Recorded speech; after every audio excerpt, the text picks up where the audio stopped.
Engagement without accountability creates entitlement. I'm all about engaging folks. I would tell you that if you only have high accountables in your workplace, they're easy to reward and engage. I will give them anything because anything I spend on them comes back threefold. Welcome to part one of a special edition episode of the Game Changing Attorney Podcast, featuring conversations with many of our keynote speakers who will be headlining the 2022 Game Changers Summit. But if I'm trying to buy somebody's commitment or love or buy-in, it's never going to happen and it's never going to be sustainable. I'm Michael Mogill, founder and CEO of Crisp, the nation's #1 law firm growth company. I've built my business through practice, not theory. Crisp started with just $500 to my name and has grown to over 8 figures in revenue over the last few years, earning a spot on the Inc. 500 list of the fastest growing private companies in America. Our approach has been to take everything we've learned about generating massive growth within our own organization and help the country's most ambitious and committed law firm owners do the same for theirs. In each episode of this podcast, I sit down with innovative market leaders from the legal industry and beyond to learn from those who thrive in the face of adversity, challenge the status quo, and define what it means to be a true game changer. Today, we're revisiting our conversations with the thought leaders who will be headlining the Game Changers Summit on the field of Mercedes-Benz Stadium in Atlanta, Georgia. Featuring thought leaders from the legal industry and beyond, this episode will have you on the edge of your seat. The whole idea of being an entrepreneur is to get to a place in your life where you do not have to pick up the phone when it rings, that nobody has control over your destiny anymore. If the phone is ringing and you don't want to answer it, you don't have to. That's coming up on the Game Changing Attorney Podcast.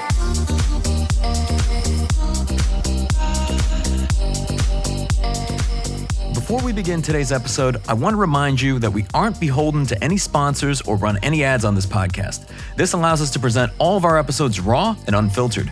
I'm not going to push any made-to-order meal services on you or try to save you any money on your car insurance. That being said, I have one small request. If you receive any value from this podcast, please give it a 5-star review. Pay the fee so we can keep this podcast free. To kick off this episode, we revisit the conversation I had with Cy Wakeman, workplace drama expert, leadership consultant, and New York Times best-selling author. Her reality-based approach to leadership has transformed thousands of organizations from cultures of disengaged entitlement to ones of high accountability. Cy believes that the path to a thriving workplace starts by eliminating drama and emotional waste. Drama basically is the funky name for what we call emotional waste. So emotional waste is any energy that's taken away from results or happiness, i.e. engagement at work. So when you think about it, it's disruptive behavior, which is stemming from usually unproductive thinking. And what would be some examples? Of emotional waste? Tattling, scorekeeping, venting, blaming, resisting change, withholding buy-in, holding the organization hostage, giving terroristic demands in order to get my engagement. And these are very measurable behaviors. Well, early on, I believe it was in No Ego, you put a stat in there that left me shell-shocked. The amount of time that leaders in organizations spend dealing with emotional waste daily, weekly, monthly. I believe it was over 2 hours a day. Yeah, it's crazy. The actual figure is 2 hours and 26 minutes a day at work. The average person spends in drama. And what's sad about that is it's not only the lost productivity. It's not that people aren't working. They're working hard, but they're working hard with a grudge. They're working hard without full access to all of their intelligence. Like there's just a part of them that's distracted and resentful and feeling taken advantage of. It's time that people spend feeling miserable at work that's unnecessary. It's self-imposed suffering. The challenge always I've found is that since we're talking about human beings here, at the end of the day, we're dealing with human beings which are unpredictable. Is it possible to have 100% drama-free organization? I think if you ask my team, I can't say we're 100% drama-free. We're not robots. We get our egos hooked. But I would say that drama just doesn't take the toll that it used to. Because the average organization, if you do the math, is 816 hours per person per year. And a lot of us aren't feeling like we have all the staff we need. And just think if you could upcycle 816 hours of drama a year per person and add people feeling like they liked each other rather than judged each other. In Cy's view, drama in your workplace comes from one of the following 3 places. You either hired it, you allow it, or you are it. Of course, we all want to avoid bringing on emotionally expensive team members in the first place. But is there really a foolproof way to hack the hiring process? To identify high drama candidates before you spend time, money, and resources onboarding them into your organization? First of all, get really clear about what's important to your organization if you're committed to a drama-free or at least drama-evolving organization. And I say this because we believe they did the bait and switch, but a lot of times we're the ones doing the bait and switch. We don't believe people when we see the first time. We don't believe them the first time they show us who they are. We also say we want one thing, but when we get in and we see a bright, shiny resume where this person served under Judge such and such as a clerk or whatever it was, we lose our minds over that, right? So we have to get very clear and be willing to go through quite a few candidates to take our time. And a lot of people have weird beliefs that they haven't looked at. Like a lot of people say, oh, Sai, it's so hard to find good talent. And when I hear that, I don't experience that as an employer, but then I see the flaw in their logic. They think they have to win the talent war in their city for people in that profession. And I'm like, no, you just have to be the best place for high accountables to work. It's not a very hard competition. So like if you and I are being chased by a tiger, I don't have to beat the tiger. I just have to beat you.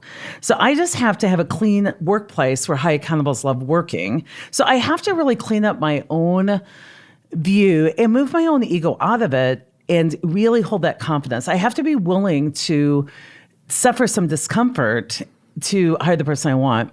The second way is rather than waiting for the interview as your data point, I like to always be recruiting. So if someone is serving me dinner and they handle a tough situation well, I'm like taking note of that because I can teach you to be a receptionist or I can teach you to be my personal assistant, but it's harder to teach some of this other stuff. So I'm kind of always dating out there. I'm always looking, who are my fans, who for me in hiring, who knows my stuff, who's active on social media, so that I don't have to have an interview be my only data point. When people do come in, I ask a lot of behavior-based questions. Tell me about a time in the last 2 weeks. I make it current, so you don't have to go back to the one time in college you screwed up. Everybody's screwed up in the last 2 weeks. Tell me a time in the last 2 weeks you've screwed up and that you didn't deliver what you promised. And I let them tell me that. And I listen. Do they start out with, my boss was a nightmare, I got this dumped on me? If they start out with a backstory, they're not yet my candidate. And then I'll say, I listen for eyes. Sai, I didn't properly scope this. And so I ended up in a situation and I needed to, I love the word I. And most of us in interviews, they're egotistical if they use the word I. No, if they're claiming credit, it's ego, but if they're owning it, it's important. And then I ask them, if I didn't hear the word I, what's your part in that? And then I test people. So I don't just have people come in. I have people, for interviews, I have people come in shadow, and I test them. As simple as I have my assistant call me out of the interview. And I have her sit down and I just say, I'm on question 3. Why don't you continue? And I want to see how they handled that. Are they resilient? Do they disrespect people younger than me? Because my whole company is young. So there's a lot of things I do like that. And then just because you hired them, I don't know, depends on the state you're in. We have 90 days probation.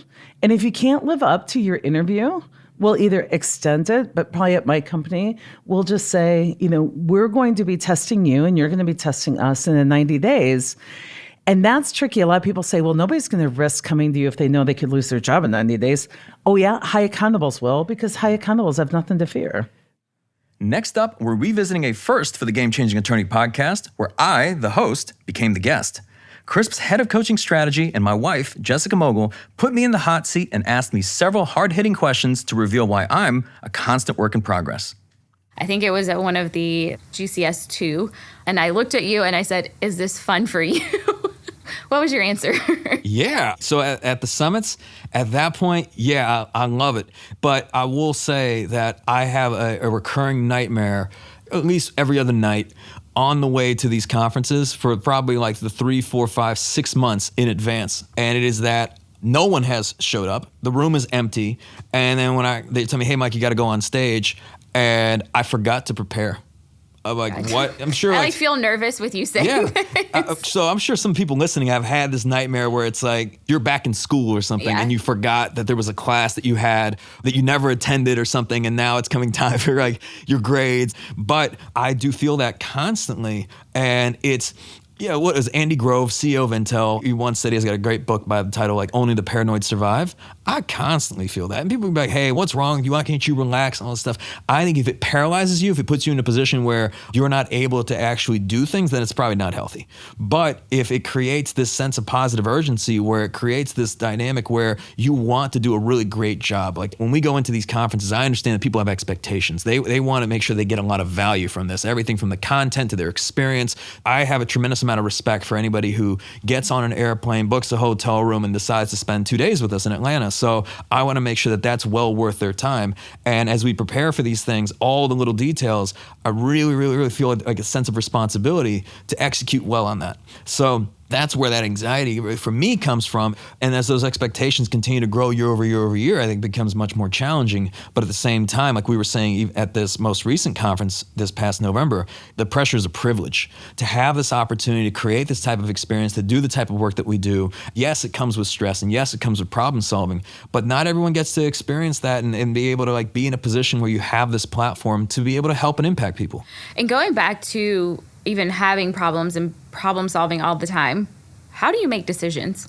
All right, going inside the sick and twisted mind. So I do have a framework around how I make decisions. In our coaching workshops, we work through this tool that kind of does this in depth and in detail.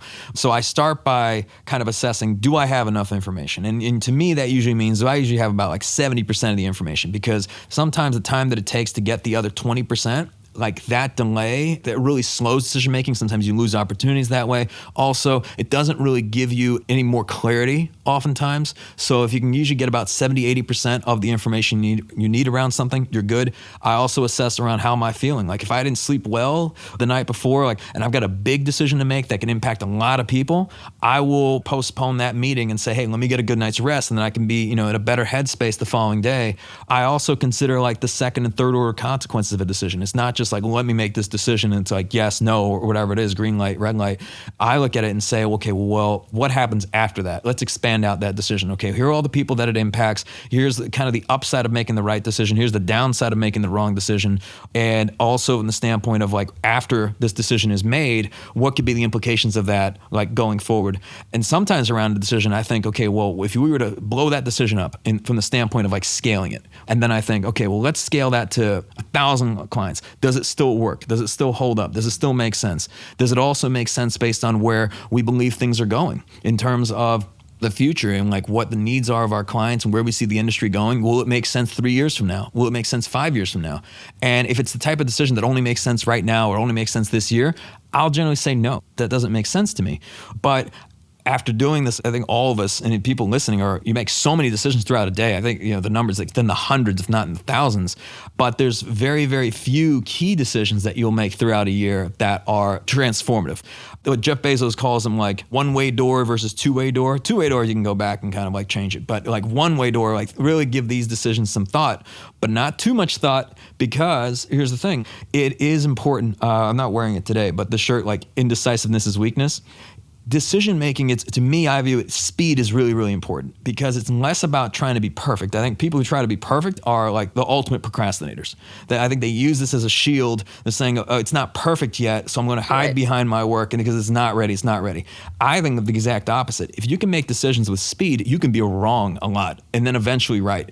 I'll give an example of this. We work with firm owners and they say, I need to hire a practice manager, for example. And then they'll think about it and they're like, oh, the expense of this person, the salary, what am I going to do? Where am I going to find this person? I'm going to put this off. And they'll spend a month agonizing about this decision. And then you have other firms that are like, we need to hire a practice manager, 3 paralegals, 2 attorneys. And then they'll hire those people. Those people will not work out. They'll hire new ones. Those people will not work out. Then they'll hire new ones. And they'll still get there faster than the person agonizing over the decision for a year or 6 months or whatever. So, and it's the same thing with marketing. You can throw things up and then you can get data back. And then you can say, how are we going to iterate? How are we going to adjust? Let's get feedback from people rather than trying to like put the perfect campaign together only to then finally launch it after a year and then it fail. So to me, the speed is very, very important with decision making. Yeah. And then once you get to the actual decision, there's the whole actual let's get shit done and the execution. And how do you go about executing? And also, you say this constantly, but it's so important about who you surround yourself with. And how do those people play a factor in execution? As you were asking this question, I thought I was going to go in one direction with this. And then as you finished that, I think I'm deciding to go in a different direction. There are human beings on this earth. They exist in the room and they breathe oxygen. The mouth breathers. They'll eat your food, they'll drink your water, but they don't add any material value. They don't get anything done. They're the ones that have these grandiose ideas, that have this ambition, or this would be nice or whatever, but they don't actually get things done. And I have found that if you surround yourself with these bullshit artists, you will have a lifetime of frustration because nothing will get off the ground. Alternatively, if you surround yourself with people that like to just get things done, the discussions become, we almost sit down and we're like, yes, we spend some time obviously getting clarity around what we're trying to do, making sure that it all makes sense, and then like who's responsible for what. But it's a lot of conversations around accountability of what is the deadline, who's accountable for it, do you have the information that you need, are you clear on what we're trying to do? And those meetings become much more productive. And then we have review meetings constantly. We're like, what's the status of this project? You have like the ultimate project management going on with everything it is that you're doing. And if you're the person, which I think a lot of entrepreneurs are, where you're the visionary, you have a lot of ideas, you like the new things. If you don't have the type of people around you that can make those ideas real and actually move them forward and then make sure that they recur, you're just going to be frustrated because you're going to have 100 open loops, maybe 1,000 open loops, and then you're just going to get defeated and say, well, nothing can get done, nothing gets off the ground. So I've had to realign myself in the sense that I have to be very clear about what it is that I want and what it is that we're trying to do and how we prioritize those things. And then sometimes you can't do it right away. You either don't have the person to be able to like move an idea forward, or sometimes your people at max capacity, you need to expand capacity, you need to hire additional people to be able to launch that next new thing, that you have to put something off. Maybe you put it off a quarter, maybe you put it off 2 quarters. Last year there was something we really wanted to do that we're not going to be able to do until this year. And that pained me. But building a virtual conference, an in-person conference, 30 plus workshops, hiring 30, 40 people, all that baby. stuff, a new baby. Yeah. Oh yeah. That, by the way. Now this year, that's something that we'll be able to move forward. But I will say, I think that the execution, it really does start with being clear on what it is that you want. And then of course, surrounding yourself with non-bullshit artists, because there's a lot of people that like to smile and nod and act like they're part of a project, but they don't really add any tangible value whatsoever. And these humans exist, and yet they're allowed to exist. They'll exist companies worldwide. And the reason why I'm getting kind of all passionate about this is just because as a business owner and as a leader, your whole role to an extent is like to be able to like move resources from a lower level of output to the higher level of output. You're basically saying, here, we're going to create something. We're going to build our firm. So that means we're going to need to have people in these different roles. We want to be able to help and support more clients. That means we got to expand our capacity. Okay, how do we make sure we maintain the same standard of service, or how do we elevate our customer service? What do our operations look like? What about our tracking our metrics? How's our marketing? How are we getting the phone to ring? All these different things become really like your accountability from the top of being able to find the right players to be able to bring into your organization, make sure that they're engaged, and then make sure that they're committed, and then ensure that things actually get done. If you want to completely mess your life up and completely destroy your own business, there's many ways to do this, but one of which is to be an absentee like owner. If you don't want to be there, if you're not passionate about what you're trying to do, how do you expect your people to be? I don't understand that. I don't know that anyone is ever going to be more passionate and more engaged than you are as the leader. And if you don't care, and if you don't want to be there, it's easy to knock these people and say, well, they don't care. Well, start with you. And I've seen some people like, again, I'm going to be judgmental, but I see these people that seem like they're on year-long vacations, relaxing, drinking, partying. There's nothing wrong with it to an extent, but then their business is tanking and their people aren't able to really pay their bills, and it's just a mess, and their clients are frustrated and all these different things, and their house is not in order. So I think that your first responsibility when you create this baby of yours, like your business, your law firm, is to make sure that everyone's taken care of. And then when everyone is taken care of, now you can exhale. Now you can take a breath. But until then, if you're going out and like drinking and partying and just going nuts and doing all this other stuff while your people are struggling to pay their bills and your clients are frustrated, like, shame on you. You're in the wrong game. Next up, we look back at my conversation with Kevin O'Leary, entrepreneur, investor on ABC's Shark Tank, and known by millions around the world as Mr. Wonderful. As a result of his bold yet strategic moves as a venture capitalist, he's achieved the level of wealth and notoriety that many can only dream of. But Kevin has no plans to ride off into the sunset anytime soon. How does he combat complacency and keep the fire burning? when you become an entrepreneur, if you're going to be successful, it's never about the greed of money. It's because you're so passionate about what you're doing. And if you are that way and you're not pursuing money, you're pursuing freedom. I mean, to a certain extent, if you love to get up in the morning and work, you're setting yourself free. I enjoy everything I do. But the whole idea was, at that time, we were working 7 days a week, 20 hours a day. I was flying all over the world. We were growing like a weed and really, really competitive and being very successful and growing market share. And we loved doing it. We had a really focused team of people that had been together for almost 8 years. And we were brothers and sisters on this mission to be successful. And then we sell our company one day for $4.2 billion. And I remember that day. It was in Cambridge, Massachusetts. And we all showed up for work again at 7 in the morning the next day and looked at each other and said, what do we do now? I mean, we were all filthy rich, but nobody cared because it wasn't any different than what we had been doing for 7 years. And it was a very difficult time for people to try and figure out what's next because they didn't want to stop working. That was who they were. And I was in the same boat. And I've asked many other people since then that have achieved success, what happened? And they don't talk about, the day they sold their business. That's not really that consequential. They talk about the day they started their business and why they started it. And for me, I'll never forget, what took me on that journey was I was in high school and I was working, and I've told this story many times before, but I'll tell it again because it's so relevant to others. My first job was working at an ice cream store called Magoo's Ice Cream Parlor. And there was a woman that owned it, and the only reason I wanted the job is the girl I was interested in my class was working at the shoe store right across the mall. And I figured, if we got out at 5 o'clock, I could kind of hang out with her. It was a good strategy for dating. And that's what happened. The first day I show up, there she is. She's waiting for me to come out. And the owner says to me, listen, before you leave, scrape all the gum off the Mexican tiles, because the store had these beautiful Mexican tiles on the floor. But when you're scooping ice cream, you always give people tasters on a little wooden stick, and they take their gum out of their mouth and throw it on the floor. So it'd be a big black mess of sticky gum, on the floor. And she said to me, you got to scrape the gum off the floor before you leave. Now, I thought that would be bad for me because the girl was looking at me, and I'd be on my knees with a scraper. And I said to her, look, this is not what you hired me for. You hired me to be a scooper, and I'm not a scraper. I'm willing to scoop, but I'm not going to scrape. I thought it'd be very bad for my brand, to be on my knees scraping in terms of the whole dating thing. And she said, no. I own this store. You're my employee. You'll do whatever I say. I said, well, not in the case of scraping. No can do. She said, well, how about this? You're fired. I didn't even know what that was. I had no idea. I said, what does that mean? She said, get back on your bike, go home. Don't come back here. Here's your pay in cash for the day. And I said, what, just because I won't scrape? She said, yeah. When you're an employee and I tell you what to do, you got to do it. Now you've been insubordinate and I'm firing you.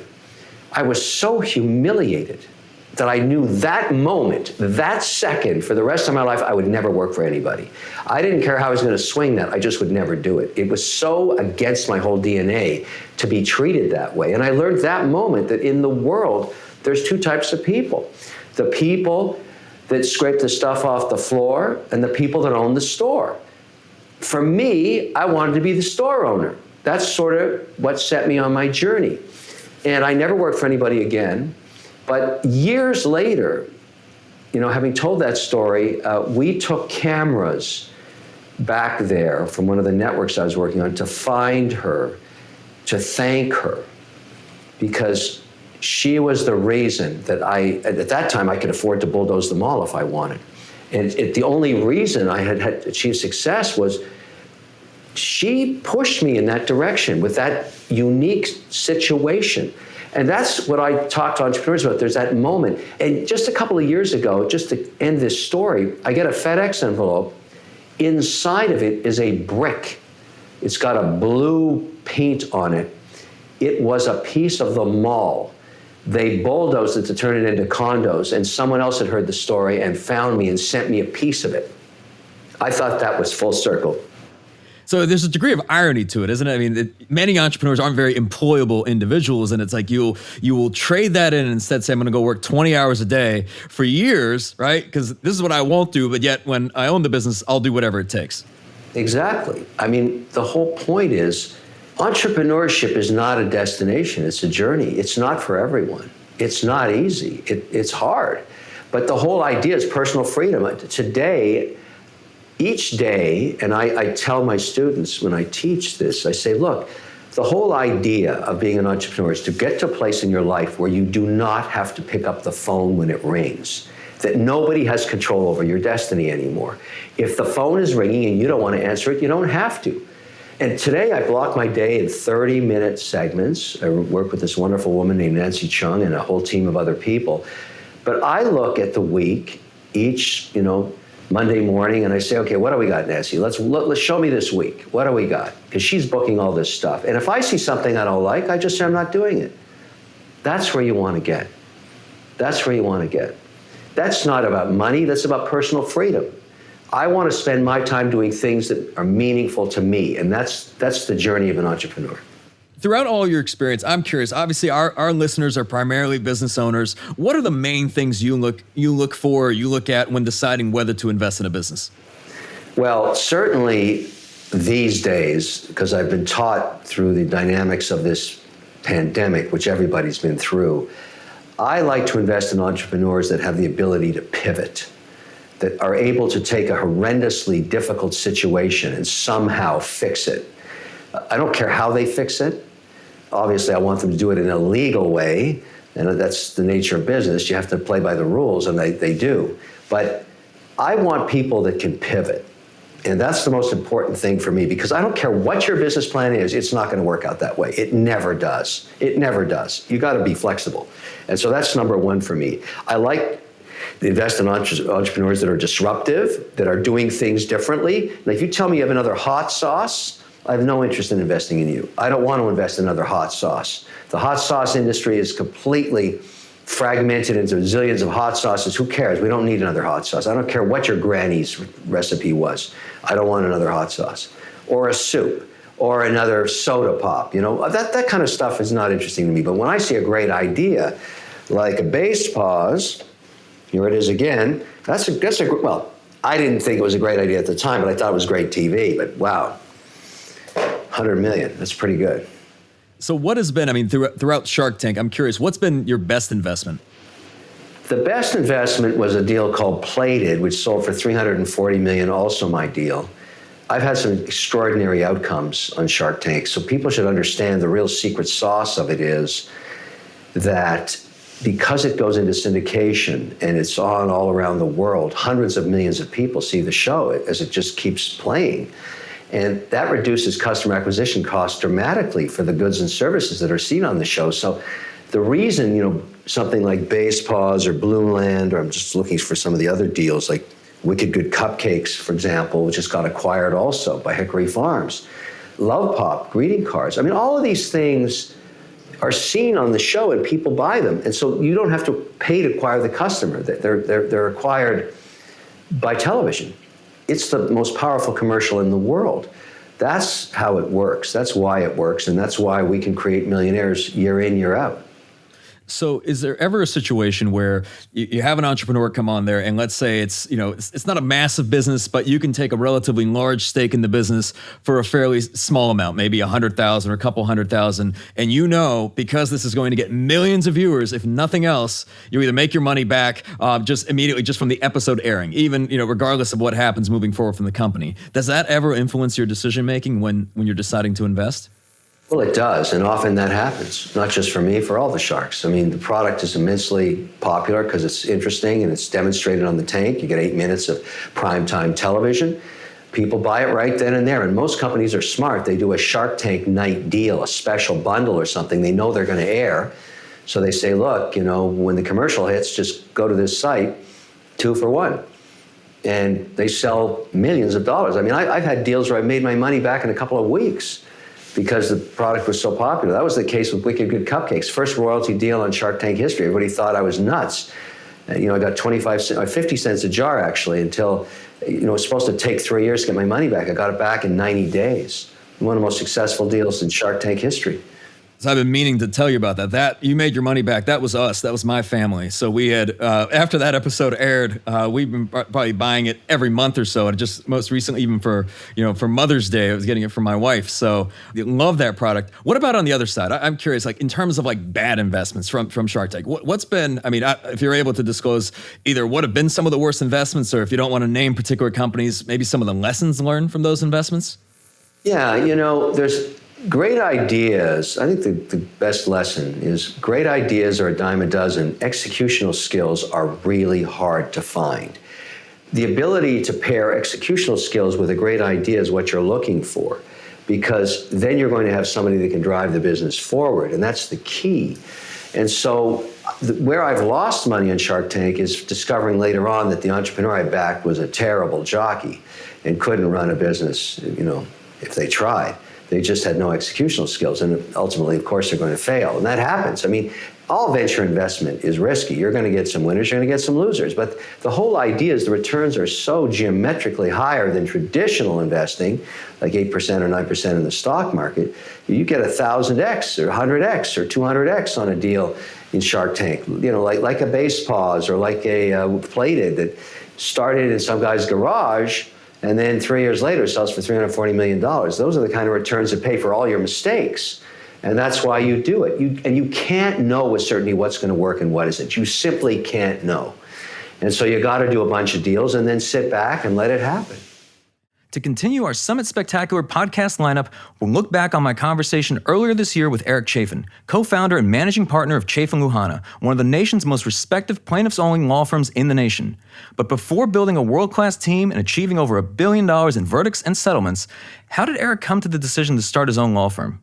Yeah, I say it's planes and prostitutes. That's the reason why I did. And I came out of the U.S. Attorney's Office and I passed up being a partner at major law firms. And at the time we were having an executive coach and her saying to me, like, "Are you sure you want to do this?" And at first I'm like, "Well, yeah, I do." And she's like, "Yeah, the money's one thing. You're passing up a lot to go this other route, but I'm concerned about you." And I was like, "What do you mean?" She's like, "Well, you have this passion when you talk about it, like you just driving passion, that I'm a little concerned you're gonna get burned out." And so it's time. I'm like, yeah, whatever. Like, that's all nice, but of course I'm gonna go do this. And I did. I was very idealistic in terms of what I thought a plaintiff's attorney was supposed to be. And I ended up with a couple of firms where the values weren't aligned with where I was, but I had the good fortune of actually finding someone within those firms, Rupal Luhana, who's my law partner now, who really our values were aligned, and we worked a lot together. And eventually, after just a couple of situations, we had a client where Rupal and I were getting on a plane to fly to Los Angeles to try a case, and literally we landed in LA, and we got word from one of the partners that it was my client, and without telling the client, the case got settled. And so I'm just like, you know what? Like, this is complete bullshit. This isn't the way I want to practice my cases and the area of law that I want to practice in. And so we just decided we should start a firm. What were those values? I'm curious, when you and Rupal met, what were the values that you were aligned on? Were you a partner person at the time? Like, did you anticipate kind of going that route? So I was an associate. She was an associate, but she was actually coming right out of law school. And of course, I had the experience I did in terms of big firm clerkship and then federal prosecutor. So I felt like I knew a lot more than I probably did at the time. We were doing a lot of securities fraud litigation at that time. And so we spent a couple of years working together. I became a partner at the firm I was at that time. We actually left and then went to another firm and started up the mass tort practice at the other firm. I remember sitting down with the partners of the second firm, and Rupal was actually expecting with one of her daughters at that time. And them kind of going like, "Wait, you're bringing her with you? She's expecting." And I'm going like, "Are you kidding me? This day and age, we're actually having this conversation." And so he's like, yeah, of course I'm vouching for Rupal of all people. Like, she's worked harder than most anybody, tremendously hard worker. But yeah, I think for us, it was the values, loyalty, family is really important. Certainly hard work's critically important. And, Rupal's just wickedly smart and really capable person and a great lawyer. So how would you describe the dynamic between the two of you? It's interesting. I think we understand the dynamic better, having worked with Crisp and Jess, and certainly understanding our print and Colby, for example. But, It's interesting. When we first started, I did a lot of, sort of bigger picture. I would do depositions. Rupal did all the prep for him, did a lot of things like that. And so she's very detail-oriented, whereas I was more bigger picture. And of course, love doing cross-examinations. And so that was probably our early on dynamic. And now flip the roles, and, Rupal's in Florida today and this week and next week arguing Daubert motions and the Zantac litigation. My other partner, Pat Booth, trying a case in Pittsburgh right now. And it's been an adjustment for me in a really good way, a very positive way, just to step back and, be able to support them and what they're doing. And, it comes full circle. And Eric, I know, interestingly enough, we were actually talking about this earlier today. What would you say, just even between the two of you and the firm, have been some of the greatest achievements? Greatest achievements. We did the denture adhesive litigation. So Super Polygrip, for example, doesn't have zinc any longer. I know we had a hand in that. There are other pieces of that case, like the fixant litigation, which was, we did 14 appeals in that part of the litigation. I like to say the defense attorneys at the time, but I also say now it was one of the greatest pro bono projects we've ever done. Because look, if you want to say doing good by doing right, you got to live by it. You got to actually follow that path and walk that walk. And so we do that as a firm. And so we make a conscious decision about what we're going to invest our time and money into. And then we go in and we do it. And that's something I think we're very proud of. So speaking of which, and you just mentioned it, doing good by doing right. I guess you could say it's almost like a slogan of the firm today. How did that come to be? Yeah, I think initially it was, part of what I said, the planes and prostitutes sort of reaction to that is, that's not who we are. That's not what we wanted to be. You take sort of that old guard sort of view of mass torts and what people were doing. There's just a reaction to that to some degree. With that said, I think that the fuller knowledge from my perspective is just my own personal journey. Having been sexually abused at a young age, someone with a lazy eye at 5, 6 years old, feeling all alone and really wanting to do well by my clients, I wanted to make sure that we didn't get lost at some point in that. And so, just our relationships, among referral partners, among our clients and our communities. I had a situation this week where we had a wrongful death case come into the office. It was a woman who was in an accident. Her husband was killed. She was injured. We went to sign up the case, and it turns out a friend of mine from Weirton, West Virginia signed the case up over us. He actually got the case and we didn't. I picked up my cell phone. I gave him a call. He's someone I've fished with a ton. We've just been good friends with. And it was actually because the way the client said it, I was like, oh, I hope we weren't getting bad mouth about it. And I knew him. I was like, I don't think that's the case. But what I was really calling for, and he was quite surprised about, is my mom, who is a social worker with our firm, said to me, Eric, when I spoke to this woman, Marge, I'm really concerned because she's obviously very upset at losing her husband. She's really upset right now, and I don't think she has the resources to get the counseling she needs for grieving, and I want to reach back out to her in a couple of weeks. So I was literally calling Jeff to say, hey, Jeff, is it okay with you? My mom. Can my mom reach back out to her in a couple of weeks? We're not trying to take the case, not going to step on your toes anyway, but just in a loving, supporting way. And my team, and I think Jeff was taken aback by, not my team wasn't, but Jeff was taken aback by like, wait, you don't have an interest in this? You want to actually reach back out to the client? The answer is yes, it's the right thing to do. And that's really just how we operate as a firm.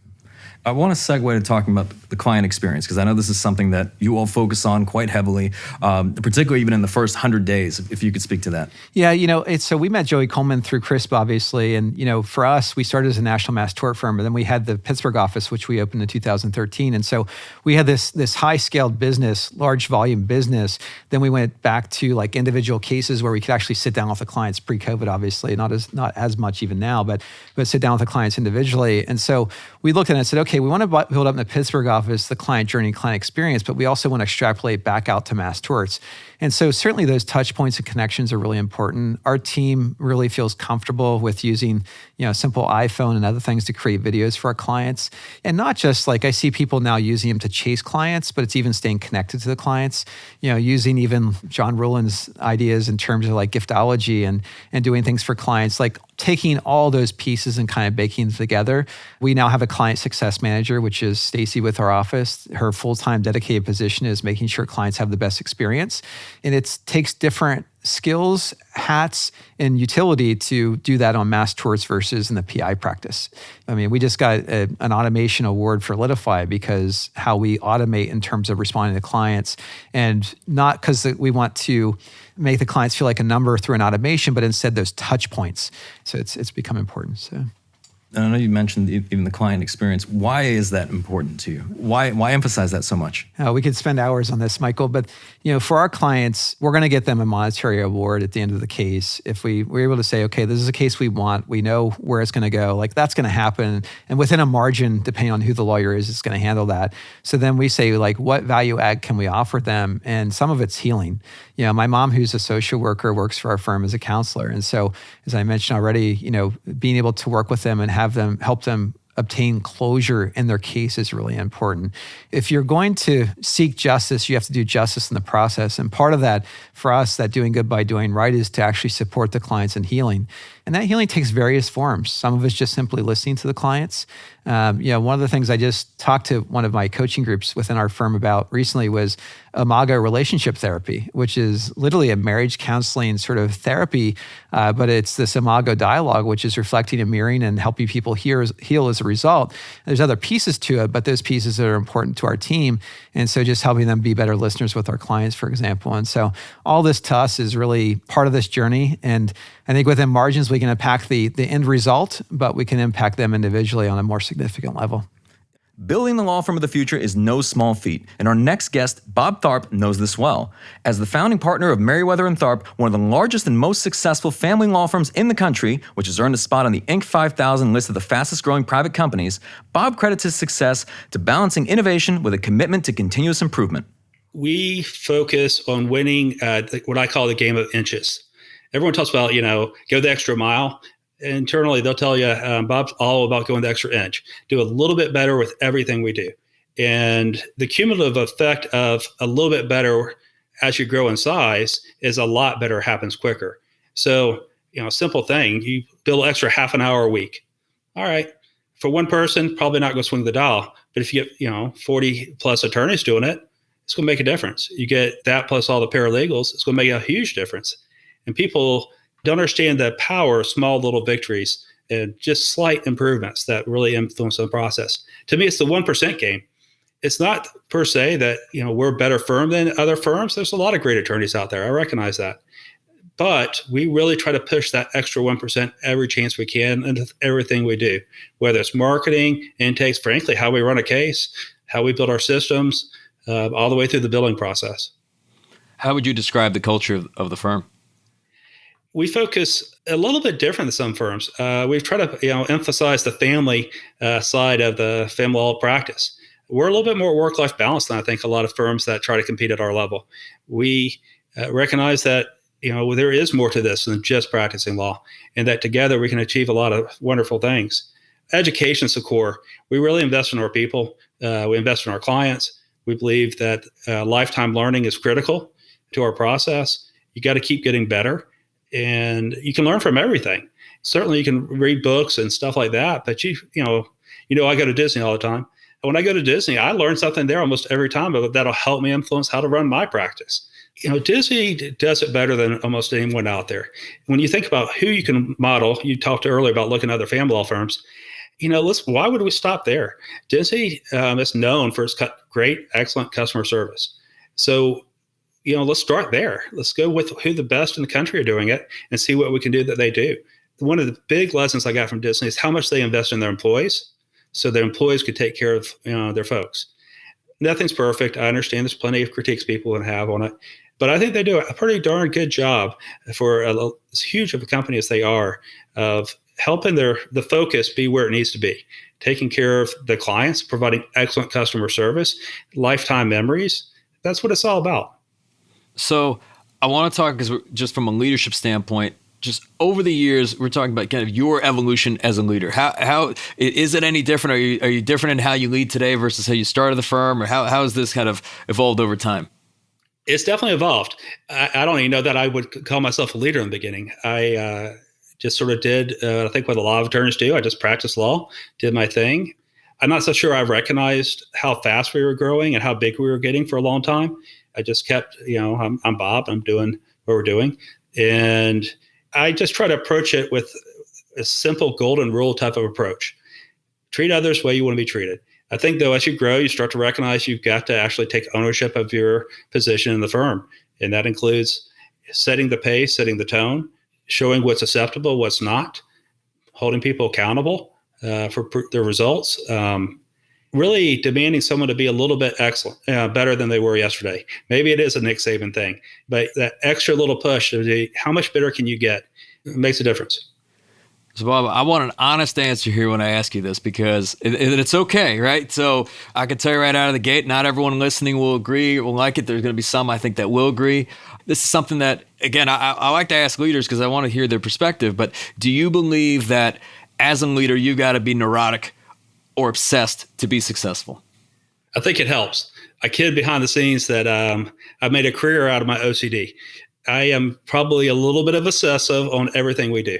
Simple little things, the font choice, how it looks, the presentation, how quickly we're calling people back, every point of contact, what can we do better?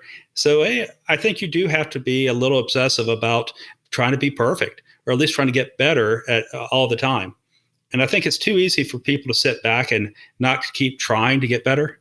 You know, if they feel success and they're pretty happy with it, I don't know that I'll ever be satisfied. That will probably be the end story. I will go all the way, always going, what can I do better? Even when I practice at the very beginning, try a case, what can I do better on that trial? I would never walk out of the courtroom practically before I didn't have a list, of 30 items I want to do better next time. That's the way I approach everything we do. So we talk about this concept of satiability and having achieved a level of success, and you guys having multiple 8-figure years. Like, what keeps you hungry? What keeps you going? I think there is something just independent about trying to always get better. There is something that's sort of just the drive to see what can you do, what type of impact you can make, how many people you can help. In terms of clients, what type of impact can we have on the process? We actually are out there trying to change the process. We want to see if we can make it a little bit more resolution focused. That's one of our core values. It doesn't have to be as every case go to a trial. We're dealing with divorce. There's certainly practice areas that should go to trial and should battle it out. But when you got kids involved, it's not always the best approach. That's one thing I think we like to approach different is our saying divorce hurts, but doesn't have to be nasty. But, we really live it is, we'll try to save a marriage when we can, when it's still possible. It doesn't hurt your business. People always go, isn't that really counter to your business? It's just not. You always get better by trying to do right and try to do good out there. Now, I believe you guys put out among the most, if not the most, like free resources, content, just period, for people that probably could even prevent them from hiring you, right? You're giving them so much information. What's the thought process behind that? It's been a content-based strategy from the very beginning. It's about just trying to help people, not just people that can afford you, but help everybody. As lawyers, we pretend to hold that the law is some great magical Wizard of Oz thing that the regular person can't understand and they have to hire us. And maybe that's true for some stuff. But for a lot of divorce, they have some basic questions that they deserve answers. And we shouldn't make the law so mysterious. We can explain it to them. I think it just helps improve the quality of clients that you do get. Are the clients we lose from it? Probably. Are the clients that do it on their own? Probably. I don't worry about that. They also might refer 5 of their friends to come check out our website, and maybe one of them hires us. Maybe they start down the process and they need help and they hire us later in the process. I don't think it's a bad thing. Or maybe they're actually just able to do it on their own and they might not have been able to afford to do it. So we can help them in that way. If you just take it from the concept of just trying to help people is the priority, things work out. There's plenty of people to help in this process. Bob, how do you define success? To me, always trying to get better. Always try to improve, to never rest, to always see what you can do better. I don't think there's a point I'm ever going to be satisfied. I don't think there's a point that I'm ever going to be, I'm done. That's what I was looking to accomplish. Congratulations, we're out of here. They'll make fun of me inside the office quite often because, we'll hit some goal internally and that meeting won't be over before I announce the next goal. I'm working on it as a leader to celebrate the victories, but I'm always looking to what's the next step? What can we do better? We hit that goal. Great. What's next? In a way, it sounds like the journey is the reward, right? I mean, they've done studies on this and shown that the actual true fulfillment comes from not the achievement of a goal, but the process of the capabilities that you gain, the challenges that you solve, the adversities you overcome on the way to getting there, right? This is sometimes why I think in the achievement of a goal, it's kind of an empty feeling many times, right? That's a really great point. Probably the emptiest I felt in the practice is once we hit our 10 million mark. And I sat there with that goal out there for so long that when we hit it, I was sitting there going, what's next? We had a couple of goals along the way that we achieved, and that was kind of the last of a series of them. It is the journey. It is the process that you'll look back and enjoy did you do X and hit Y? That's what you're trying to do. And sometimes X doesn't equal Y, and you go, okay, what else can I do? What can I do different? How can I approach this in a different way that might get to where I'm trying to go? But once you're there, you're right. You got to have something else that keeps pulling you along. Next up, we're joined by Alexander Shunnarah, CEO of Alexander Shunnarah Trial Attorneys, one of the most renowned plaintiff firms in the nation. Through his relentless marketing and community involvement, Alex has become one of the most recognizable faces in the state of Alabama, a walking celebrity. During our conversation, he shared what that's like. It's flattering, really. I didn't really intend for any of that to happen, but they do dress up as me as Halloween.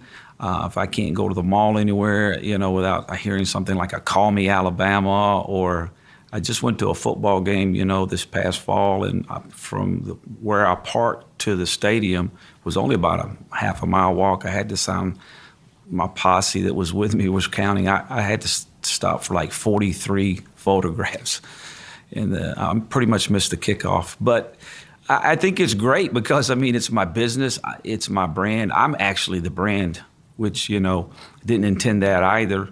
But 15 years ago when I started this, I really honestly didn't think I was building a brand. This is like the overnight success, 15 years in the making, right? Yes, sir. It's actually our 18th year, but obviously the first 2 or 3 years it was very lean, and we still have it, and it's dear to my heart. We call it the Shunnarah swag, where you're. So I still do that every day, and we have probably 100 swag items at all times. But that's how I started, where you just from the business cards to shaking the hands to the refrigerator magnets to the hot sauce, to just anything to try to get someone to remember you. When I move pretty fast, but I have to see something that kind of just strikes me to move. And I was just reading the paper. I like the financial markets also and stuff that interests me. And I had saw that San Francisco had outlawed phone books. I think it was a Wall Street Journal or USA Today. And it just resonated with me. And I love my state, but we move a little slower than people in San Francisco and out west. And the fact that the city of San Francisco had made it against the law, I guess, to put the paperbacks, I knew we were headed where print was, unfortunately, no offense to anyone in the print business, it's awesome. But in regards to attorneys and attorney advertising, that was not where we were headed. And so I called, actually, it was a friend of mine and actually a distant relative who I had all my ads with. And I called him up that morning and I said, hey, I'm canceling all my phone book ads at the end of the year. And I went to Lamar Advertising. And I said, hey, your inventory space is about 40% off because all the car dealers had pulled and everybody had pulled, and they really were struggling. I said, what are you doing with all your empty billboards? And they said, hey, we use them for public service, or PSAs or something. And I said, yeah, they're empty. You're not getting any money. And, of course, got the rate cards on them and then made this outlandish offer at the time. It was a very low amount. And they said, no, we could never do that. And I said, well, this amount is better than no amount. And believe it or not, a month later, they came back to me. And that's kind of how it started. And I bought 100 billboards at that time. And I'm not looking for credit. Maybe I shouldn't even say this. I think I was the person who actually started the whole phenomena of lawyers getting massive amounts of billboards. And so I feel like they've all emulated me. I can name 10 lawyers in 10 cities who went and did the same thing that I did. The thing about the space we're in, it's the personal injury space, you don't know when someone is going to need you. So it's a one-time deal, and most people are only injured. The unfortunate, now I've had some clients who've been injured 4 or 5 times, and I don't know if they are magnets for accidents, but you only get one shot at them. So any successful law firm, it's a marathon, and you have to think of it as long-term, and that was really easy for me when I got in the billboard space. I said, okay, I love practicing law. I'm 40 years old. I'm never leaving Alabama. I was born there. I'm raised there. I'm going to die there. I'm not going to ever do anything else, and just making that calculated decision. And so the billboards will probably be with me. Now, I think the picture needs to change when I'm 70, but it's been a good, fun run. When I got to law school, I wanted my grades to be as good as anybody else's grades. And then when I got in the personal injury space, and maybe this is funny, but I can't imagine someone else being the most recognizable person or the number one law firm in Alabama. You know, those not on my watch. And I joke around that if I ever drive in Alabama and somebody has a larger law firm or is more popular than I am or more branded, or I'm just going to jump off a bridge. Because, you know, that's funny, but there's no meaning for me anymore. Because it's just who I am and it's just what I do. And the climb is fun, but staying on top is actually harder than actually the climb itself. So I want to talk about that. I mean, it's always interesting. I ask myself this question probably about a dozen times every single day. What would it take? I mean, if you just mentioned somebody, let's say with a larger law firm or somebody to take down the Shunnarah firm, like what would it take to essentially either put a dent in your business or to put you out of business? Because I'm sure this probably keeps you up at night. I find some of the most successful people are also some of the most paranoid. I think it's called, you know, paranoia is a good word, or fear is a good thing in certain circumstances. And I think so it's the fear of regressing that keeps you motivated. But I truly believe this with all my heart. When you reach a certain level, no one can take you out but yourself. And when I go to bed at night, I pray for sound mind and sound body. Because if my mind is sound and my body is sound, or no catastrophic event, you know, with maybe a family member or something, I don't think anybody can take us out. Now, we can take ourselves out. You've seen that with an example like Joe Paterno, or, you know, it really doesn't take very much, you know, being accused of some crazy crime or something, and the public will turn on you pretty quickly. Yeah. So you got to be very, very careful. Beyond the iconic billboard marketing that has become Alex's claim to fame, he shared what drives him and what he believes separates the most successful from the least successful firm owners. First of all, you have to have the want to. And so I just finished doing my 65 attorney evaluations just recently. It took almost like 2 months to do them. But the one thing I've learned, unless they want to be a good lawyer, unless they want to make more money, unless they want to do anything, or any human wants to do anything, unless you have the want to do it, it really doesn't matter. And now if you have the want, then there are ways to accomplish those things and to get to the next level. But, you know, to answer your question directly, I just think, you know, there's many factors, but if you have the want to, and if you're disciplined, and if you'll take the time, and if you'll learn the space, and you'll take calculated risks, and you'll invest, and you'll hire the right people, and you'll be patient, and in your personal life, you know, if you're staying healthy. I've seen a lot of my lawyers who married the wrong spouse, or maybe he was the wrong spouse. Things like that can affect them. You know, I've always said this to you, there's a very thin line between love and hate, and I think there's even a thinner line between success and failure. For me personally, I'm always trying to become better and learn different techniques. But in the past, I have always been a control freak myself, and they tell me that I believe in, say, extreme ownership, because I know how important just how we answer the phone or customer service, or the most important thing, you know, in our business, you know, you get a lead, and it would drive me crazy if we didn't call them back within 5 minutes. You know, now we don't let them off the phone, but in the past they'd call in, you know, you take a message, you know. I was always just, I guess, is it OCD? I don't even know the terms. I mean, look, there have been times where I have driven to people's homes at 2 a.m., 3 a.m. Now, you get a little bit older, and, you know, you talked about compromising your health and so forth and so on, but, you know, it's the little things that make the huge difference. It's just the extra thing. And, you know, some people don't want to live like that. And so I think, and some people say, I have no life, but this is my life, and I love my life, and I enjoy what I do. And I don't want to fish. While they're fishing, you know, the joke is I'm fishing for marlins, which are what we call pretty catastrophic cases. Even last night at dinner, they were like, well, Alex, do you play golf? I was like, no. They're like, well, what do you do? I said, I chase marlins. You know, it's a joke, but, you know, I run my business. They're like, well, do you vacation? No. What do you mean you don't vacation? I was like, well, I'm going on spring break with my family to New York for a week. You know, that's great. And, you know, in the summertime. But look, my life is a vacation. I'm in Atlanta today with you. That's a vacation. I ate at a 5-star restaurant yesterday. We're at the Waldorf Astoria. It's incredible. So, going to Vegas to speak, you going to Miami. I mean, while you're working, there are great restaurants everywhere. You can go see a show at night when you go to New York. I mean, so that is vacation. In the law business, there's 2 ways to handle it. You can either let your practice run you, or you can run your practice. And I'm always on the offensive. To round out this Summit Spectacular episode, we're revisiting my conversation with the leader of the largest female-founded law firm in America, Jan Dils. Her road to success was by no means an easy one. One of my favorite moments from our conversation was hearing about the, let's say, exciting start to her legal career. Well, in the middle of law school, I married my husband. We've been married 29 years. I ended up having to stay in my hometown, a little town of Parkersburg, West Virginia.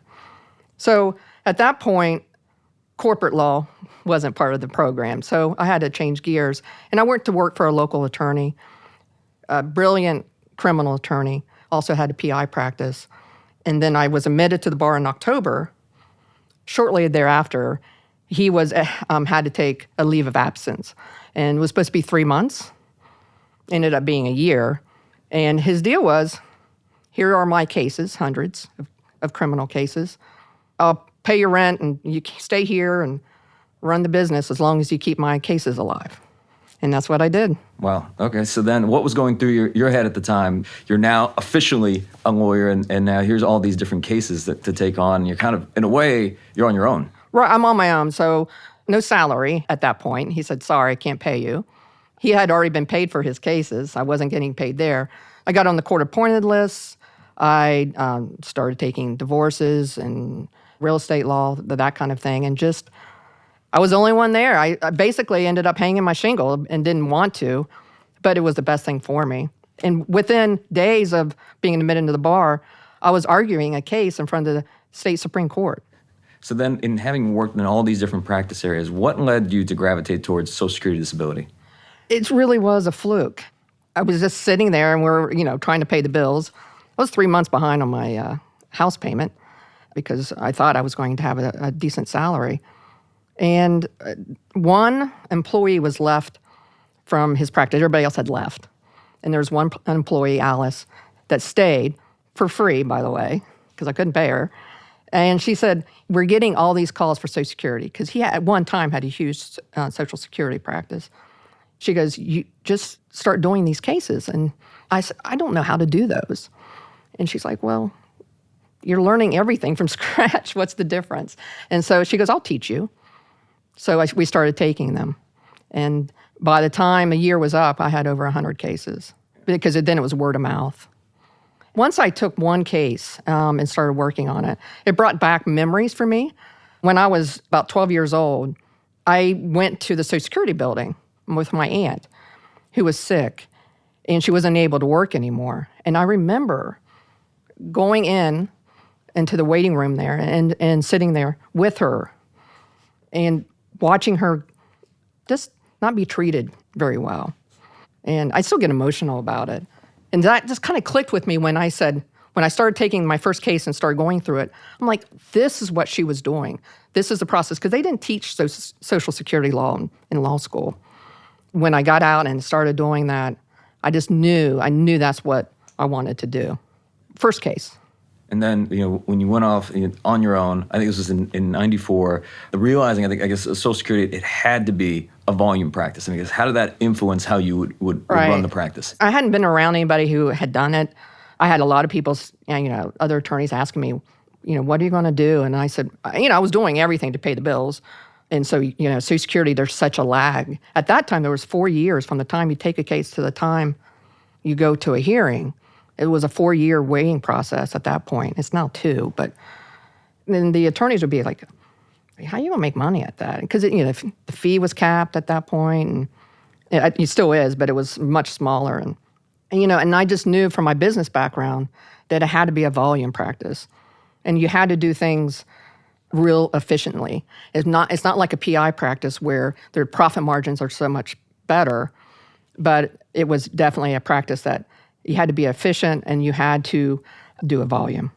And with volume, I guess, comes advertising. And I imagine there's not a whole lot of that going on in really nationwide, and especially in West Virginia at the time. That is completely correct. So back in, talking about 94 and early 95, the phone book rep came in, and the back of the phone book was available, and I bought the back of the phone book. Had no way of paying for it. I couldn't even pay for the secretary that was outside my door, but he came in, and I was like, this is the way it needs to be. And because you can't, if no one knows you or has heard about you, and I just came out of law school, then how do they know what you do?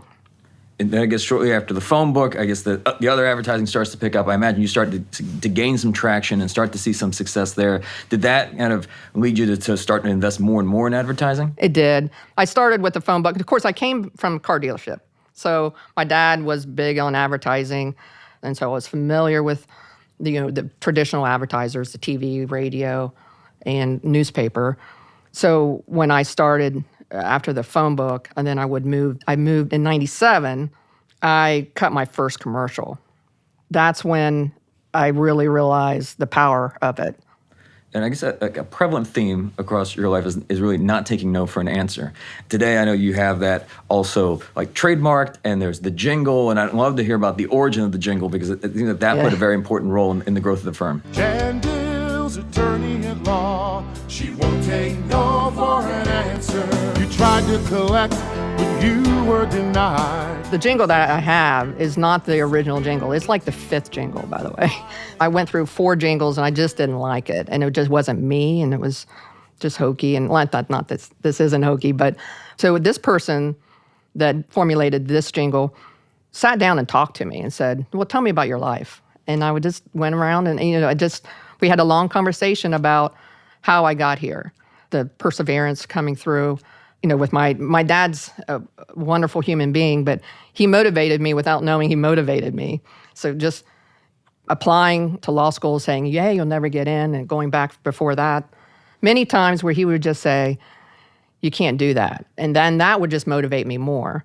So when I was talking to the gentleman, that's how that came about. And even with a jingle, I don't know what you thought about jingles in general, whether that would work or not. From what I recall, you were even reluctant to even take that meeting. I think you did it as a favor. I did. So the reason I did the jingle was a friend of mine went to school with him. It was a radio rep. He thought, hey, this would be a great idea. I'm like, I'm already getting a lot of flack from my peers about being on TV. The last thing I wanted to do was put a jingle on top of that.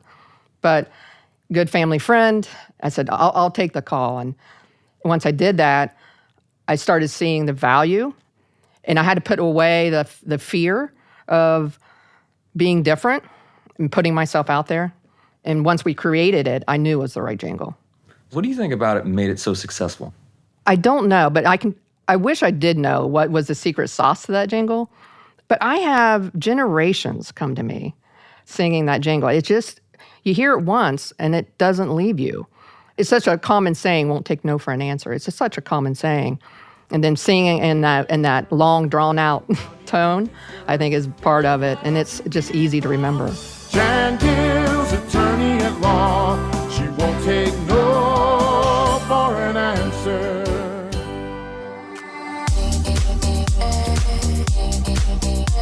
If you found this episode valuable, here are 3 free ways that I can help you grow your law firm. Number 1, download the first chapter of my book absolutely free at GameChangingAttorney.com. Number 2, you can shoot me a text at 404-531-7691, and I'll answer any question that you've got for me.